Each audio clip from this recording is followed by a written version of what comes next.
Hi, my name is Roxanne Locy and welcome to my studio. It's called Rockhead Creations and I've had my business since about 1987 and I've been in this studio for about 20 years. It's a great place to work. I love being here, just spending time creating all kinds of artwork. This is where I work and where I hang out most of the time, where my family comes to hang out with me. So it's a really nice space to be. It's very colorful, as you can see. I attended SUNY Potsdam and got my BA in 1981, and from there I went to RIT for the School for the American Craftsman and received my degree in 1985.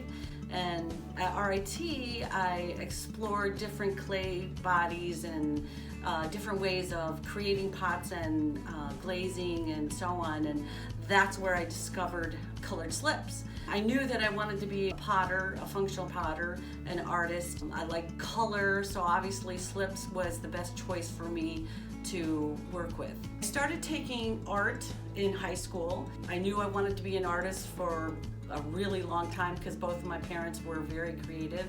They inspired me. They were my best advocate. They believed in me and my talent and really encouraged me to explore my art. My mother gave me the best piece of advice. She goes, Roxanne, you need something else to fall back on. You can't just live on your art alone, which is true. I became a teacher, worked for 30 years, and that helped me pursue my artistic dream. I had the money and the ability to do it. I grew up in the North Country. I love living in the North Country. I grew up about 10 miles away on a farm, and I think that's where a lot of my other inspiration came from. As you can see, most of my pottery has a lot of floral patterns, Adirondack theme. Lately I've been painting the family farm, which I no longer live on, but all of those things have left a huge impact on me, and I like to paint things that mean something to me, things that I love and memories from growing up, happy and joyful, and I want people to make their own memories from having a particular item that they just can't eat their morning cereal without having this certain bowl. I like to explore nature. We were in nature all the time, and my mother had beautiful flower gardens, so I think that's why I have a lot of flower themes. And when we were younger, our parents would take us to the mountains, and the mountains became a favorite spot of mine, and so that's why the Adirondack themes came into my work. I didn't have to put a layer of white slip on before I put the other colors. With red earthenware, I had to put a base coat of white. It just added an extra step, so going all white earthenware alleviated that. So I use earthenware clay body. It's a white earthenware clay body. It gets fired at cone 04 to 06. I used to work in red earthenware. I changed to white because my colors were more intense and brighter when I painted on them.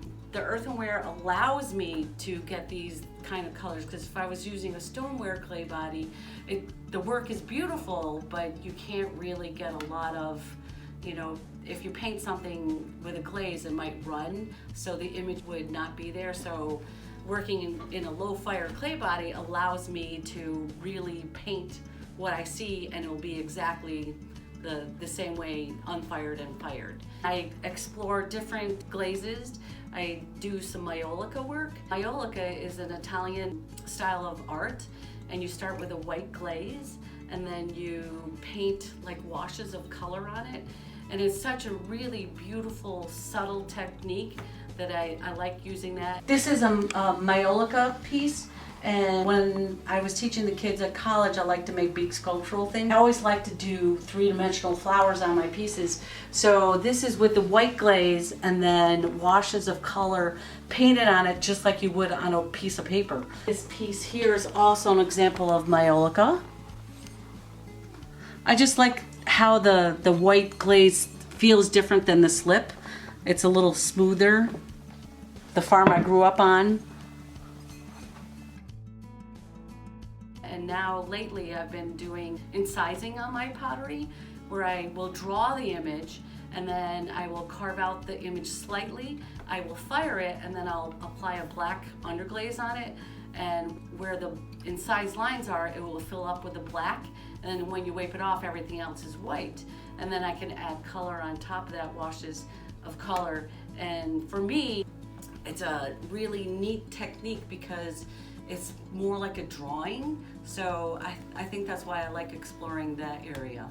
So these are pieces where I carve the line out, and then you can see I've added color to the piece, so it looks like a line drawing on it, and I really like how they turn out when they're finished. This is where I put pieces, like all these pieces right here have to be glazed, so they're not done. This is what they look like after the slip has been on them and they come out of the bisque. All my bisque and glazed pieces are all just waiting to go back into the kiln. I can fit, in a bisque firing at least 100 pots, and less afterwards because they have to, they can't touch during the glaze firing.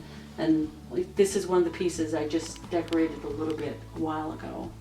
I like to do everything. I draw, I paint, so I'm doing all kinds of things. On my walls is all my artwork, except for, the photograph of my father and, my bulletin board that has a picture of my mother on it. Both of them have passed away, and so I like to see them when I'm working. I think my work over time the images have changed over time, because I used to start out with just geometric patterns where I would do a spiral on the whole piece, had a very geometric kind of feel, similar to things that I was doing at SUNY Potsdam. And then over the years, I started to do flowers, and then some pieces were like over the top decorated because I wanted to put a mark on every single piece. And then like some summers it would change where I would cut back on the decoration and you could still tell that it was my work. So that's how my work has changed over the years. It's very similar with subtle changes. So sometimes I'll do a sculptural piece that has trees, actually 3D trees on the top and little figures on top of my pieces. I try not to do the same, but I think anyone that looks at my work can say, oh, that's Roxanne's, that's her design, they can see it.